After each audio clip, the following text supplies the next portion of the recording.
도덕적 논증 전제1. 만약 신이 존재하지 않는다면 객관적 도덕 가치들과 의무들 또한 존재하지 않는다에 대해 살펴보도록 하겠습니다. 이 전제의 의미는 신으로부터 오지 않은 도덕은 객관적 도덕이 될 수 없다는 것입니다. 도덕에 대한 무신론의 자연주의적 해석을 먼저 생각해 보겠습니다. 그들의 도덕에 대한 해석은 다음과 같습니다. 도덕적 가치라는 것은 존재하지 않는다. 도덕적 가치는 그저 인간의 환상일 뿐이다. 도덕이라는 것은 단지 생물학적 진화와 사회 적응의 부산물에 불과하다. 인간이 특별하고 도덕적으로도 객관적이라고 생각하는 것은 자기 자신의 종에 대한 비합리적인 편향으로 이루어진 종차별주의의 유혹에 굴복하는 일에 불과하다. 이 입장은 인간의 도덕심은 진화의 결과라고 주장하는 입장입니다. 침팬지와 같은 유인원 연구에서는 인간의 공동체에서 발견되는 도덕적인 행동이 거의 다 나타난다고 보고 있습니다. 이것을 보통 집단 도덕성이라고 부르는데 이것은 공동체에서 타자에 대한 공감 능력, 즉 2H라고 부르는 헬핑, 나털팅인 유인원과 인간의 진화 과정에서 발달되어 왔으며 공동체에서 생존하기 위한 특징으로 여겨진다고 주장합니다. 물론 인간이 한층 더 고차원적인 도덕성을 유지하는 것은 분명하다고 합니다. 인간은 이러한 도덕성을 체계적으로 수립하여 더 다양한 문화를 형성해 왔다고 주장합니다. 그러나 유인원 공동체에서도 이러한 도덕성이 발견되는 것은 진화를 통해 도덕성이 수립되어 왔다는 것을 보여준다고 주장합니다. 뇌과학자들 일부는 인간, 영장류, 조류 등의 뇌에서 거울신경세포라고 불리는 세포가 발견이 되었는데 이 뇌세포가 모방과 언어 습득에서 가장 중요한 역할을 한다고 생각하고 있습니다. 그리고 이 세포가 도덕성의 근간을 이루는 공감 능력을 제공한다고 해석하기도 합니다. 이러한 신경학적인 연구는 인간이 진화로 인해 도덕성을 가지게 되었다고 해석합니다.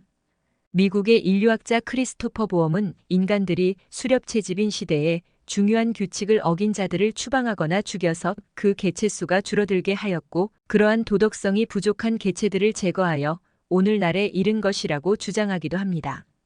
문제는 이러한 진화의 산물로 도덕성이 이루어진 것이라면 이것은 인간의 생각과 분리되어 독립적으로 존재하는 객관적 도덕은 아니라는 것입니다.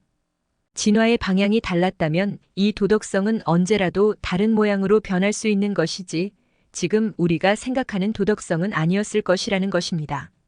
찰스 다윈은 그의 저서 인간의 유래와 성선택에서 다음과 같이 기술하였습니다.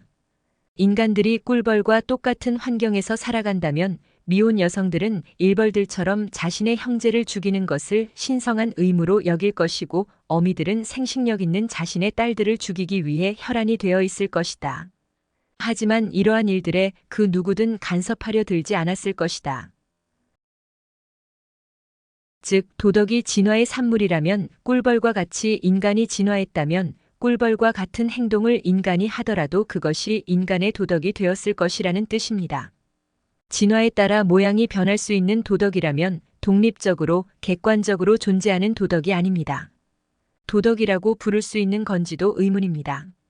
그러나 그러한 무신론적, 진화론적 도덕에 대한 주장의 문제점들이 지적되고 있습니다. 첫째, 무신론적 진화론은 결국 객관적 도덕 법칙은 존재하지 않는다는 것을 스스로 밝히고 있습니다. 다시 말하면 우리가 생각하는 도덕이란 것 자체가 근본적으로 없다는 말입니다. 윌리엄 레인 크레이그 박사는 이에 대해 이렇게 말합니다. 자연주의적 해석처럼 이 문제에서 신을 제외한다면 고작 남은 것이라곤 태양의 먼지 얼룩에 붙어서 도덕적 망상에 빠져있는 유인원 같은 존재만 남을 뿐이다. 둘째, 도덕적 관념이 사회 생물학적 설명대로 진화를 통하여 형성된 것이라고 하더라도 신의 존재를 부정하는 이유라고 확언할 수 없습니다. 객관적 도덕 가치와 의무가 존재한다는 것을 부정하려면 무신론이 사실이라고 가정해야 합니다. 신이 없다면 우리의 도덕적 가치들은 진리가 아니라 오로지 생존만을 위해 진화론적으로 선택된 것에 불과합니다. 만약 신이 존재하지 않고 사회 생물학적 설명들도 모두 사실이라면 우리의 도덕적 가치들은 환상에 불과합니다. 그런데 인간의 도덕적 관념이 사회 생물학적 설명대로 진화를 통하여 형성된 것이라고 하더라도 신의 존재를 부정하는 이유라고 확언할 수는 없습니다. 즉, 신이 존재하지 않는다는 것은 객관적 도덕이 존재하지 않는다는 이유가 될 수는 있지만 도덕적 관념이 진화에 의해 형성된 것이라는 주장이 신이 없다라는 주장이 될 수는 없다는 것입니다. 또 신이 존재한다는 것이 객관적 도덕이 존재한다는 이유가 될 수 없다라고도 말하는 사람이 있는데, 만약 신이 존재한다면 신은 근본적으로 신과 인간 그리고 인간 대 인간 사이에 올바른 도덕적 관념을 갖기를 원했을 것이라는 것을 부정하기 어렵습니다. 또 진화를 인정하는 기독교 사상인 유신진화론의 입장에서 본다면 신은 진화의 과정을 주관하여 올바른 도덕적 관념을 창조해내거나 우리에게 그 관념을 내재시켰을 수도 있습니다. 그래서 설령 인간의 도덕성이 진화에 의한 것이라 하더라도 그것이 신이 부여하지 않은 것이며 또한 신이 존재하지 않는다는 증거가 될 수는 없습니다. 셋째, 무신론적, 진화론적 주장은 자기 파괴적 주장입니다. 무신론적, 진화론적 입장에서 본다면 우리의 도덕적 가치뿐만 아니라 모든 관념과 신념들이 진화와 사회 적응에 의한 결과물이 됩니다. 그렇다면 그 어떤 것도 객관적인 것이 아니고 진화 환경이나 사회 환경에 따라 나타난 결과물일 뿐이며 얼마든지 환경에 따라 달라질 수 있다는 말이 됩니다.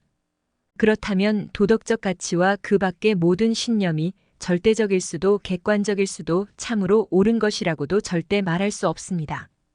만약 도덕적 가치들이 진화에 의해 형성되었으면 우리는 이런 방식으로 형성된 신념들에 대해서 아무런 확신도 가질 수 없을 것입니다. 옳고 그름 자체가 무엇인지조차 정의하기 어렵습니다. 관념, 신념, 가치 등을 모두 진화의 부수 현상으로 보는 무신론적, 진화론적 입장을 따른다면 진화론적 신념, 관념, 설명 역시 진화와 사회 적응에 의한 산물이기 때문에 우리는 이 설명조차도 회의적으로 볼 수밖에 없는 모순에 빠지게 됩니다.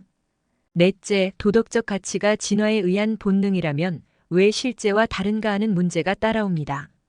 도덕적 가치가 진화의 결과라고 하는 사람들은 이기적 판단을 내리는 개체보다 베풀고 협동하는 개체가 더 많이 생존하여 DNA에 남겨졌고 이것이 후대에 전해져 도덕성의 기원이 되었다고 주장합니다.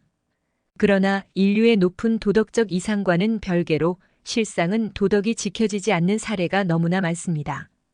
도덕이 진화의 결과이고 인간의 본능이라면 도덕을 지켜야만 살아남을 수 있었던 조상들의 후예라면 왜 실제 행동은 본능에 따라 행동하지 못하는 걸까요?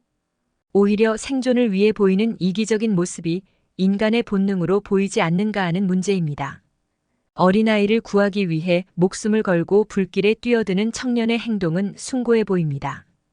이러한 행동이 숭고해 보이는 것은 생존 본능에 반대되는 행동을 했기 때문이 아닌가요? 이러한 행동이 진화의 결과로 주어진 인간의 본능이고 어느 인간이든 모두 가지고 있는 것이라면 이러한 행동이 숭고해 보일 것도 없는 그냥 자연스러운 것이어야 합니다. 그러나 이러한 행동은 인간이 실제 가지고 있는 핵심적인 본능, 즉 생존 본능과는 거리가 먼 행동입니다. 이어지는 동영상에서 도덕에 대한 무신론적 진화론적 주장의 문제점을 계속 살펴보도록 하겠습니다.